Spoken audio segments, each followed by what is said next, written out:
The Galactic Council had a word for humans: fragile. They had other words too. Soft. Primitive. Laughably short-lived. Creatures of a middling world, not too hot, not too cold, gravity that wouldn't crush a hatchling, radiation levels that a Kelvari elder would call a gentle afternoon nap. The humans had no business surviving beyond their own solar system. Every species that had visited Earth's archives agreed, humanity was an evolutionary accident. A fluke that hadn't yet realized the universe didn't want it.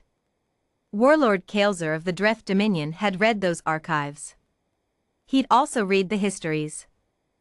He knew that 17 civilizations had made the mistake of underestimating a species. 17. Every single one of those civilizations was now a footnote. He told himself he was different. He was wrong. Year 2247. Dreth Dominion Forward Command. The holographic map glowed green across Kael'zer's war room. 47 star systems. 63 occupied worlds.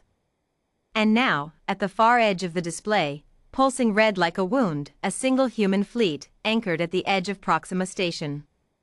One fleet, said Commander Reth, his second-in-command. Against 47 systems. They are suicidal.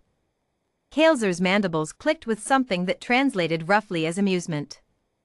They are humans. They don't know any better. He was, as history would record, catastrophically mistaken. Aboard the UE's Iron Covenant.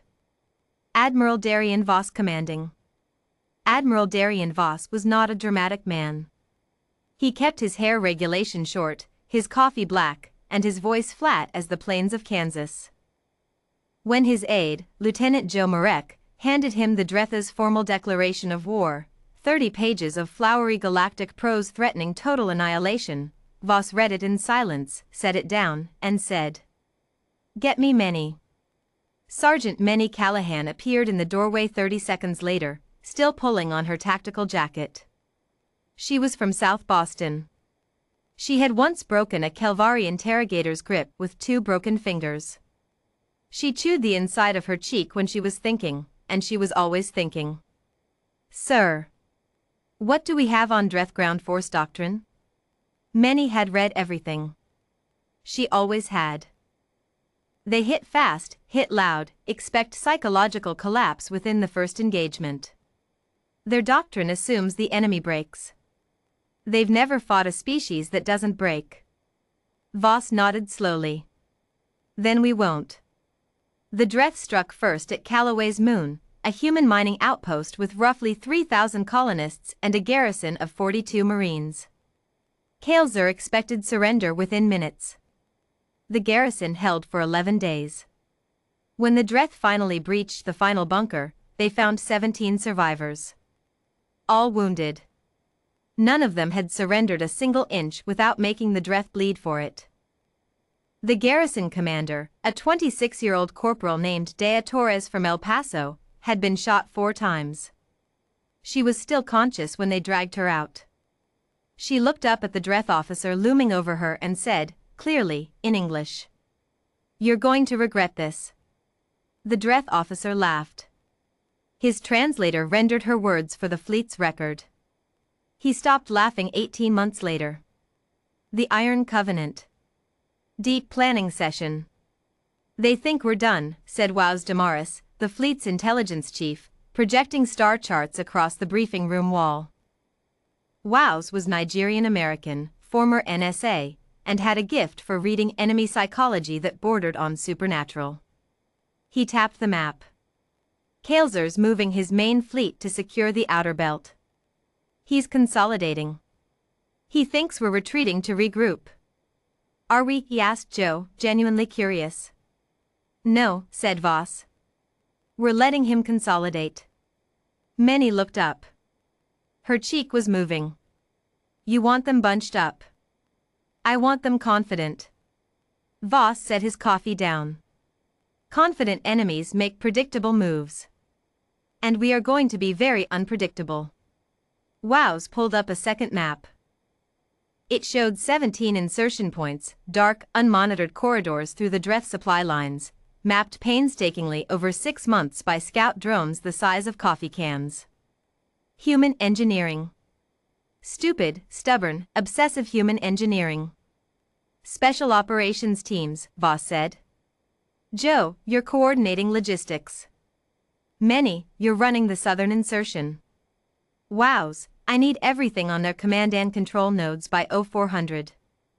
Joe looked at the map and the timeline and the staffing numbers and said, carefully, sir, this is insane. Voss almost smiled. That's why it'll work. What followed, the Dreth would later call the quiet horror. It began with their supply lines. Dreth freighters started disappearing, not attacked loudly, not destroyed in visible fleet engagements, but simply gone. Vanished from sensors mid-transit. It took Kael'zer's intelligence core 3 weeks to understand what was happening. Human special operations teams, moving in pairs and trios, using stealth ships that somehow evaded Dreth detection arrays, were boarding Dreth transports, neutralizing crew with terrifying efficiency, and vanishing back into the dark. How? Demanded Kael'zer. His intelligence chief had no answer that made sense. They seemed to enjoy it, my lord. Then the command nodes started going dark. Not jammed. Not bombed.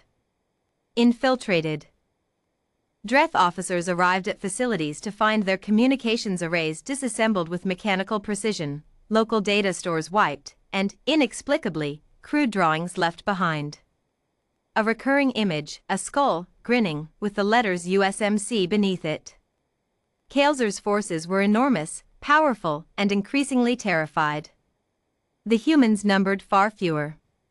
They were fighting in what every tactical analysis called an unwinnable position. Nobody had told them that. Callaway's moon. Liberated. 18 months after the fall. Many Callahan set foot on the dust of Callaway's moon 14 minutes after the last Dreth garrison broke and ran. She walked through what had been Bunker 7, the final stand of Corporal Dea Torres, and stood in the silence for a long moment. The walls were marked with the names of the dead. Someone, Torres, probably, had scratched a quote into the blast-hardened concrete with the tip of a knife. They can break our bones. They cannot break what we are. Many stared at it for a while. Then she took out her own knife and added a line below it.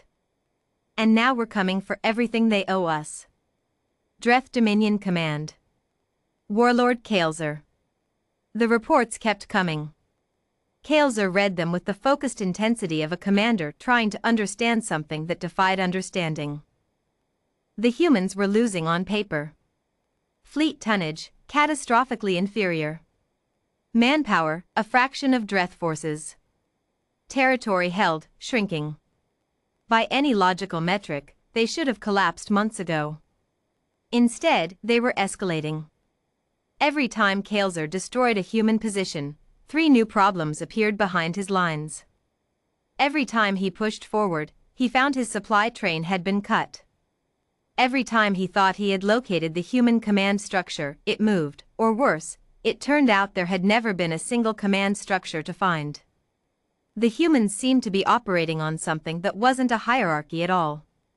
Distributed. Decentralized. Infuriatingly resilient. His intelligence chief presented him with a captured human document, a translation of something called the USMC Small Unit Leadership Manual, 23rd edition. Kael'zer read the opening line. No plan survives first contact. The Marine's job is to keep fighting after the plan is gone.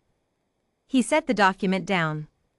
For the first time in his career, Warlord Kael'zer of the Dreth Dominion felt something he had never felt before in 40 years of conquest. He felt afraid. The Iron Covenant. Admiral Voss. Joe knocked on the Admiral's door at 0200 and found him exactly where he always was, at his desk, coffee cooling, star charts spread before him. She set down a fresh mug. Kael'zer is requesting communications, she said. Voss looked up. Negotiations, she added. He was quiet for a long moment. Outside the viewport, the stars burned cold and indifferent. Somewhere out there, Many was in the dark doing things the history books would write about. Wows was dismantling Dreth intelligence networks node by node. Dea Torres, recovered, was training a new class of Marines with the particular intensity of someone who had survived the unsurvivable and wanted to make sure others would too. Voss thought about Calloway's moon. About 17 survivors. About the 42 who hadn't made it. Tell Kaelzer, he said, that humanity doesn't negotiate under fire. He took the fresh mug. Tell him we'll talk when he's ready to discuss unconditional withdrawal. Joe paused at the door. And if he isn't?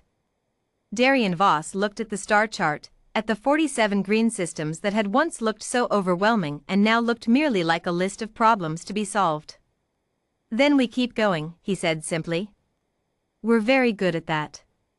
Warlord Kaelzer withdrew from human space 14 months later. The Dreth Dominion's formal surrender document cited, among other factors, an enemy whose capacity for attrition, improvisation, and sheer persistence exceeded all projected models. In the Galactic records, the conflict was logged as a minor border skirmish. Humans called it Tuesday.